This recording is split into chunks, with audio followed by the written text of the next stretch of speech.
Hi, this is Richa Singh Rajput. Welcome to learning home classes. आज हम देखने वाले हैं लूसेंट का प्राचीन इतिहास। इसमें टॉपिक नंबर 3 है सिंधु सभ्यता। ठीक है, इसमें देखने वाले हैं हम रेडियो कार्बन C14 जैसी विश्लेषण पद्धति के द्वारा सिंधु सभ्यता की सर्वमान्य तिथि 2400 ईसा पूर्व से 1700 ईसा पूर्व, कहीं कहीं 2500 से 1750 ईसा पूर्व बुक में देखने को मिलेंगे। इस लूसेंट के बुक में दिया है कि रेडियो कार्बन C14 जैसी नवीन विश्लेषण पद्धति के द्वारा सिंधु सभ्यता की सर्वमान्य तिथि 24 ईसा पूर्व से 1700 ईसा पूर्व मानी गई है। इसका विस्तार जो है, सिंधु सभ्यता का जो विस्तार है कैसा है, त्रिभुजाकार है। एग्जाम के पॉइंट ऑफ व्यू से जो होंगे उसको अंडरलाइन करते चलना है। रेडियो कार्बन C14 जैसी नवीन विश्लेषण पद्धति के द्वारा क्या कहता है, सिंधु सभ्यता की सर्वमान्य तिथि 2400 ईसा पूर्व से 1700 ईसा पूर्व मानी गई है और इसका जो विस्तार है वो कैसा है, त्रिभुजाकार है। आगे देखते हैं तिथि निर्धारण की कार्बन C14, ठीक है, यानी कार्बन 14 की खोज अमेरिका के प्रसिद्ध रसायन शास्त्री B.F. लीबी द्वारा 1946 ईस्वी में की गई थी। इस पद्धति में जिस पदार्थ में कार्बन 14 की मात्रा जितनी ही कम रहती है वह उतनी ही प्राचीन मानी जाती है। कहने का मतलब ये हुआ, हम तो पढ़ रहे हैं सिंधु सभ्यता, ठीक है, तो इसमें हुआ कि इसका सिंधु सभ्यता का C14 जिसे कि क्या मापा जाता है, पता किया जाता है कि हाँ ये चीज़ कितना पुराना है, कब का है, ठीक है। तो इसके द्वारा सिंधु सभ्यता का जो तिथि माना गया है 2400 से 1700 ईसा पूर्व माना गया और जो सिंधु सभ्यता का विस्तार है वो त्रिभुजाकार है। आगे है तिथि निर्धारण की जो कार्बन 14 जो है इसका खोज, कार्बन 14 का खोज, ठीक है, अमेरिका के प्रसिद्ध रसायन शास्त्री V.F. लीबी द्वारा 1946 में की गई थी। इस पद्धति में जिस पदार्थ में कार्बन 14 की मात्रा जितनी ही कम रहती है वो उतनी ही प्राचीन मानी जाती है, ठीक है। C14 जो है, कार्बन 14 जो है, इसे क्या किया जाता है, पदार्थ की मात्रा पता चलता है कि वो कम है या ज़्यादा है। अगर कम होगा उसकी आयु उतना ही क्या होगी, प्राचीन होगी, ठीक है, यानी वो चीज़ें बहुत पुरानी होंगी। अगर कार्बन की मात्रा कम तो चीज़ें पुरानी होंगी ज़्यादा। आगे चलते हैं, सिंधु सभ्यता की खोज 1921 में राय बहादुर दयाराम साहनी ने की थी। सिंधु सभ्यता को आदि ऐतिहासिक प्रोटो हिस्ट्री अथवा कांस्य युग में रखा जा सकता है, ठीक है। इसमें ब्रोंज का इस्तेमाल होने लगा, ठीक है, जो तांबे और टीन का बना हुआ था ये ब्रोंज, ठीक है। तो सबसे पहले अगर उधर चलें तो उधर हमारा प्रागैतिहासिक में सबसे पहले मनुष्य ने तांबे को अपना तांबे धातु का प्रयोग किया था, ठीक है, और तांबे और टीन को मिला के कांस्य बना इस काल में, जिसे सिंधु सभ्यता, मतलब ये सिंधु सभ्यता के टाइम में इसका यूज होने लगा, ब्रोंज का, जिसको हिंदी में कांसा बोलते हैं या कांस्य बोलते हैं, ठीक है, और इसको कांस्य ब्रोंज एज भी बोलते हैं। सिंधु सभ्यता को ब्रोंज एज में रखा जा सकता है और इसको आधा ऐतिहासिक काल में भी रखा जा सकता है। इस सभ्यता के मुख्य निवासी द्रविड़ एवं भूमध्य सागरीय थे, ठीक है। आगे चलते हैं, इस यहाँ के निवासी जो थे द्रविड़ एवं भूमध्य सागरीय थे। सिंधु सभ्यता की खोज किसने की, 1921 में राय बहादुर दयाराम साहनी ने की। सिंधु सभ्यता को आधा ऐतिहासिक अथवा कांस्य युग में रखा जा सकता है। इस सभ्यता के मुख्य निवासी जो थे द्रविड़ एवं भूमध्य सागरीय थे। आगे है सर जॉन मार्शल, ये कौन थे, भारतीय पुरातत्व सर्वेक्षण विभाग के तत्कालीन महानिदेशक, ठीक है। सर जॉन मार्शल जो थे भारतीय पुरातत्व सर्वेक्षण विभाग के तत्कालीन महानिदेशक हैं। इन्होंने क्या किया, सर जॉन मार्शल ने 1924 ईस्वी में सिंधु घाटी सभ्यता नामक एक उन्नत नगरीय सभ्यता पाए जाने की विधिवत घोषणा की। सर जॉन मार्शल जो है ये 1924 में बताते हैं कि सिंधु घाटी सभ्यता नामक एक उन्नत नगर, ये सिंधु घाटी सभ्यता एक उन्नत नगर के रूप में इन्होंने इसको विधिवत तरीके से घोषणा की कि हाँ सिंधु घाटी सभ्यता जो है एक उन्नत नगर है, ठीक है, और इसको विधिवत घोषणा की। किन्होंने किया, सर जॉन मार्शल ने। कब किया, 1924 में। क्या बताएं कि सिंधु घाटी सभ्यता नामक एक उन्नत नगरीय सभ्यता है, ठीक है। आगे है, सिंधु सभ्यता के सर्वाधिक पश्चिमी पूरा स्थल दास्क नदी के किनारे स्थित सुतका गेंडोर, जो कि सुतका गेंडोर कहाँ पड़ता है, बलूचिस्तान में, ठीक है। सिंधु सभ्यता के सर्वाधिक पश्चिमी पूर्व स्थल किस नदी के पास पूछेगा पश्चिमी पूर्व स्थल किस नदी के किनारे है, तो दास्क नदी। और ये दास्क नदी कहाँ, सूत्का गेंडोर में। सूत्का गेंडोर कहाँ है, बलूचिस्तान में है, ठीक है। सिंधु सभ्यता के सर्वाधिक पूर्वी पूर्व स्थल हिंडन नदी के किनारे है। और कहाँ है हिंडन नदी के, आलमगीरपुर। आलमगीरपुर कहाँ है, उत्तर प्रदेश में, मेरठ जिला में है, ठीक है। उत्तरी पूर्व स्थल चिनाब नदी के तट पर अखनूर के निकट मांदा, ठीक है। उत्तरी पूर्व स्थल जो है सिर्फ ये पूछे पश्चिमी, सिंधु सभ्यता के पश्चिमी पूर्व स्थल किस नदी के किनारे है, तो दास्क नदी। पूर्वी पूछे तो हिंडन, उत्तरी पूछे तो चिनाब, और दक्षिणी पूछे तो हमारा गोदावरी हो जाएगा, ठीक है। ये सिंधु सभ्यता के पूर्व स्थल है, पश्चिमी, पूर्वी, उत्तरी, दक्षिणी। तो पश्चिमी जो है पूर्व स्थल दास्क नदी के किनारे स्थित सूत्का गेंडोर जो कि बलूचिस्तान में पड़ता है। यहाँ पे सिंधु घाटी सभ्यता के पूर्वी पूर्व स्थल हिंडन नदी के किनारे आलमगीरपुर उत्तर प्रदेश के मेरठ जिला में पड़ता है। और उत्तरी पूर्व स्थल चिनाब नदी के तट पर अखनूर के निकट मांदा जो कि जम्मू कश्मीर में है।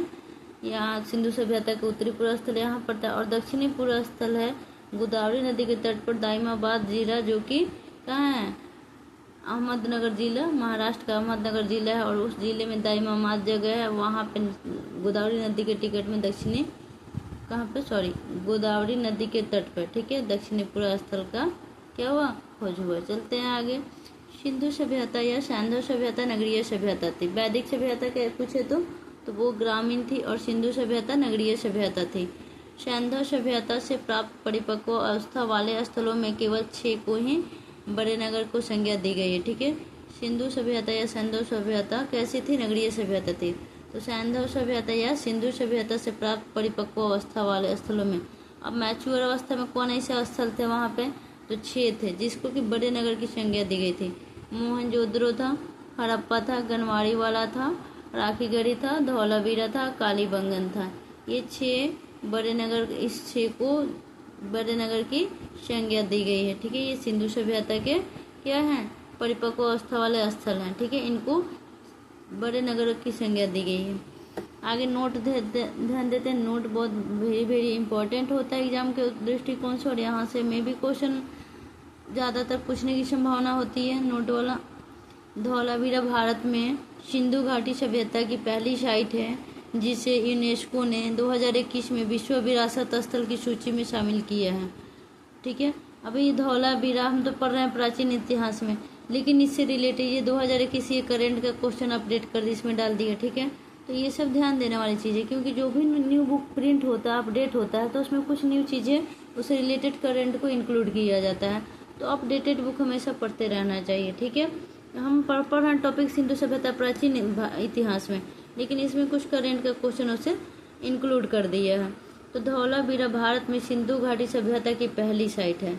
अब पूछे कि भारत में सिंधु घाटी सभ्यता की पहली साइट कौन है, तो धौलावीरा, जिसे यूनेस्को ने इसे 2021 में विश्व विरासत स्थल की सूची में शामिल किया है। अब पूछा जाएगा कि धौलावीरा को कब वर्ल्ड हेरिटेज में शामिल किया गया है, तो 2021 में। ये क्या है धौलावीरा, तो ये भारत में सिंधु घाटी सभ्यता की पहली साइट है, और इसी को यूनेस्को ने 2021 में क्या किया है, वर्ल्ड हेरिटेज के लिस्ट में शामिल किया है। आगे आते हैं। स्वतंत्रता प्राप्ति पश्चात हड़प्पा संस्कृति के सर्वाधिक स्थल गुजरात में खोजे गए हैं। अब जो देश आज़ाद हुआ उसके बाद हड़प्पा संस्कृति के जो ज़्यादातर स्थल थे वो गुजरात में खोजे गए हैं, ठीक है। सिंधु घाटी सभ्यता का सबसे बड़ा स्थल मोहनजोदड़ो है। सिंधु घाटी सभ्यता का सबसे बड़ा स्थल कौन सा है, मोहनजोदड़ो है। जबकि भारत में इसका सबसे बड़ा स्थल राखीगढ़ी घग्गर नदी है, जो हरियाणा के हिसार जिला में स्थित है। कहाँ है, हरियाणा के हिसार जिला में स्थित है। इसकी खोज 1963 ईस्वी में सूरज भान ने की थी। किसकी खोज, सिंधु घाटी सभ्यता का सबसे बड़ा स्थल जो मोहनजोदड़ो है, जबकि भारत में इसका सबसे बड़ा स्थल राखीगढ़ी है, ठीक है। सिंधु घाटी सभ्यता का सबसे बड़ा स्थल मोहनजोदड़ो, और भारत में सिंधु घाटी सभ्यता का सबसे बड़ा स्थल राखीगढ़ी। और राखीगढ़ी किस नदी के किनारे है, घग्गर नदी के किनारे, जो हरियाणा के हिसार जिला में। राखीगढ़ी हरियाणा के हिसार जिला में स्थित है, और राखीगढ़ी की खोज 1963 में सूरज भान ने की थी। लोथल एवं सुतकोतदा सिंधु सभ्यता का बंदरगाह था। सिंधु सभ्यता के 2 बंदरगाह कौन कौन है, लोथल एवं सुतकोतदा। जूते हुए खेत और नक्काशीदार ईंटों के प्रयोग का साक्ष्य कालीबंगन से प्राप्त हुआ है। जूते हुए खेतों में नक्काशीदार ईंटों के प्रयोग का साक्ष्य कालीबंगन से प्राप्त हुआ। कहाँ से हुआ है? कालीबंगन से। सिंधु सभ्यता के 2 बंदरगाह का नाम बताएं, तो लोथल एवं सुतका गैंडोर। आप पूछे सिंधु घाटी सभ्यता का सबसे बड़ा स्थल कौन है, तो मोहनजोदड़ो है। ठीक है, कहाँ कौन है? मोहनजोदड़ो। ये पाकिस्तान के सिंध प्रांत में पड़ता है। ठीक है, और भारत में पूछे भारत में सिंधु घाटी सभ्यता का सबसे बड़ा स्थल तो राखीगढ़ी है। और राखीगढ़ी किस नदी के किनारे है? घग्गर नदी। अब मोहनजोदड़ो किस नदी के किनारे है? तो सिंधु नदी के किनारे। मोहनजोदड़ो पाकिस्तान में, राखीगढ़ी हमारे हरियाणा के हिसार जिले में है, जो कि भारत में पड़ता है। और इसकी खोज किसने की थी? सूरजभान ने की थी 1963 में। ठीक है, यहाँ तक हो गया। आगे बढ़ते हैं टॉपिक। आगे है मोहनजोदड़ो से प्राप्त स्नानागार संभवतः सैंधव सभ्यता की सबसे बड़ी इमारत है। ठीक है, जिसके मध्य स्थित स्नान कुंड है। ये जो स्नानागार है मोहनजोदड़ो से प्राप्त सबसे बड़ा इमारत स्नानागार है। इसके बीच में स्नान कुंड है और इसकी लंबाई जो है 11.88 मीटर लंबा है, 7.01 मीटर चौड़ा है और 2.43 मीटर गहरा है। इस स्नान कुंड में 2 तरफ से उतरने के लिए सीढ़ियां बनाई गई थी और चारों ओर कमरे बनाए गए थे। इसमें भरने के लिए पानी कुएं से निकाला जाता था। उपयोग के बाद इसे खाली कर दिया जाता था। शायद यहाँ विशिष्ट नागरिक विशेष अवसरों पर स्नान किया करते थे, इसलिए इतना व्यवस्था इसके लिए अरेंजमेंट करके रखा गया था इस स्नानागार का। और ये मोहनजोदड़ो की सबसे बड़ी इमारत थी। ठीक है,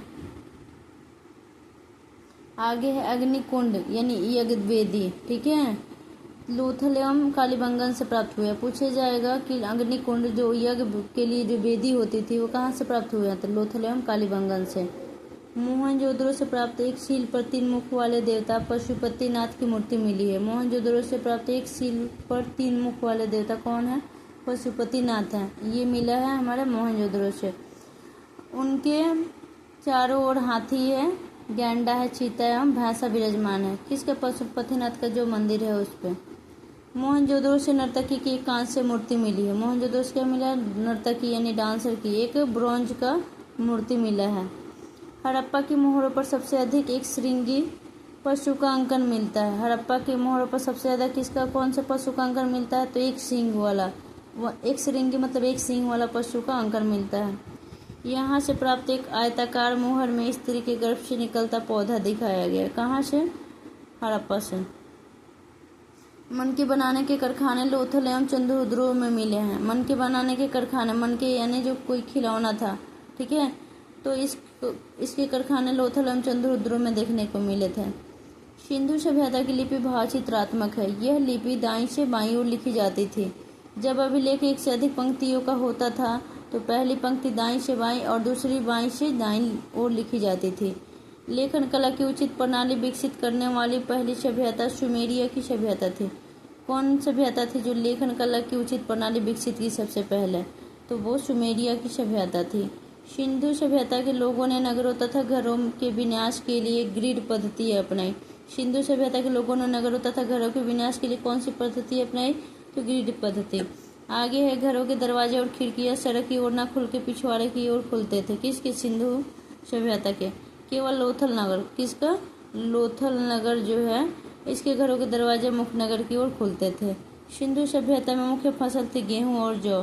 सैंधववासी जो थे मिठास के लिए शहद का प्रयोग करते थे। मिट्टी से बने हल्का साक्ष्य वनमाली से मिला है। रंगपुर एवं लोथल से चावल के दाने मिले हैं जिनसे धान की खेती होने का प्रमाण मिलता है।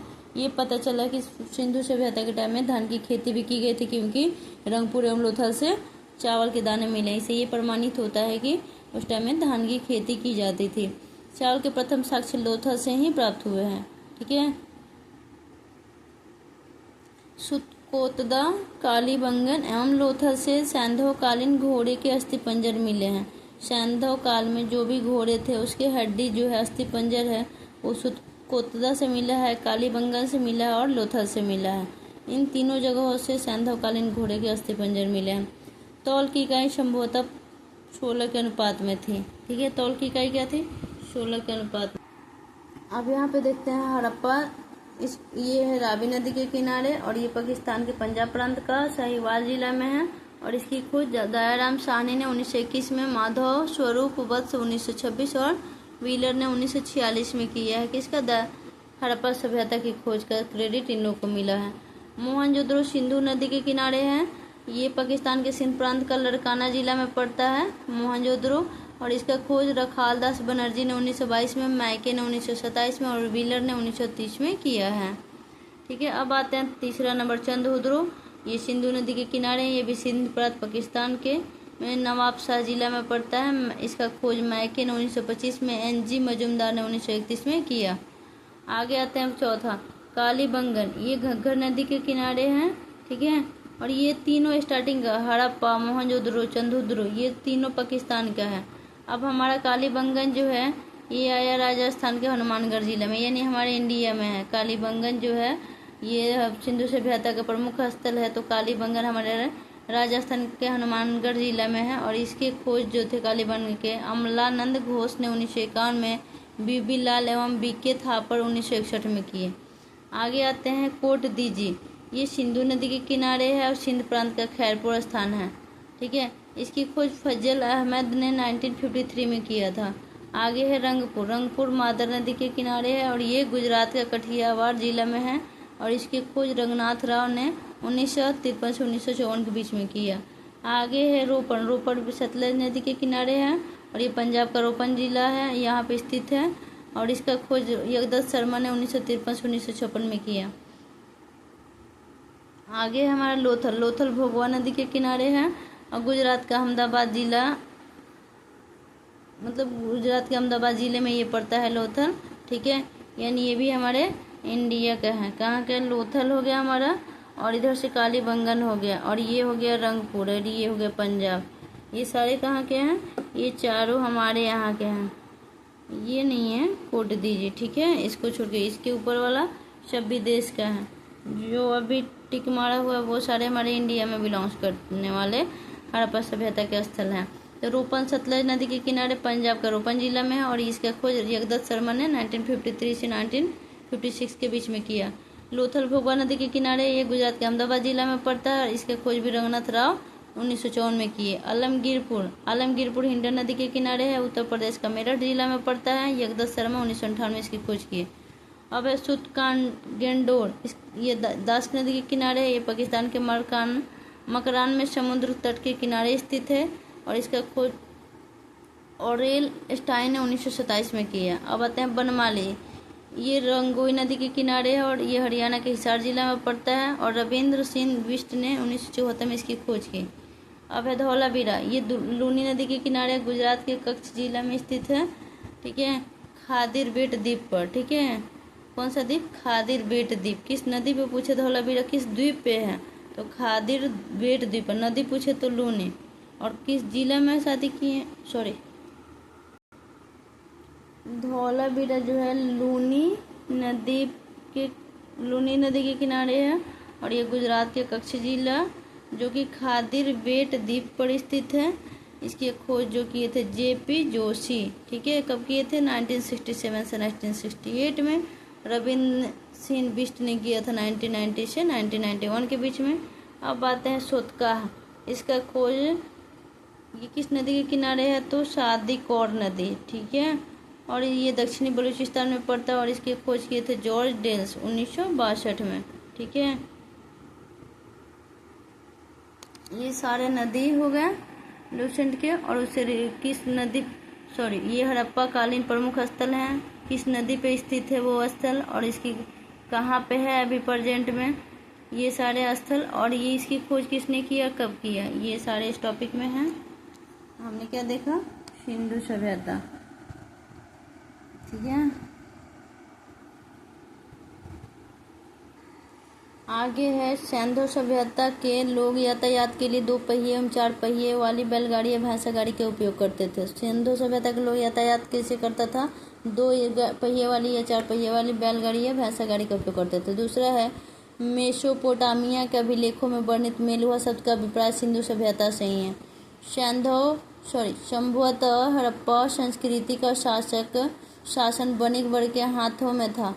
पिगट ने हड़प्पा एवं मोहनजोदड़ो को एक विस्तृत साम्राज्य की जुड़वा राजधानी कहा।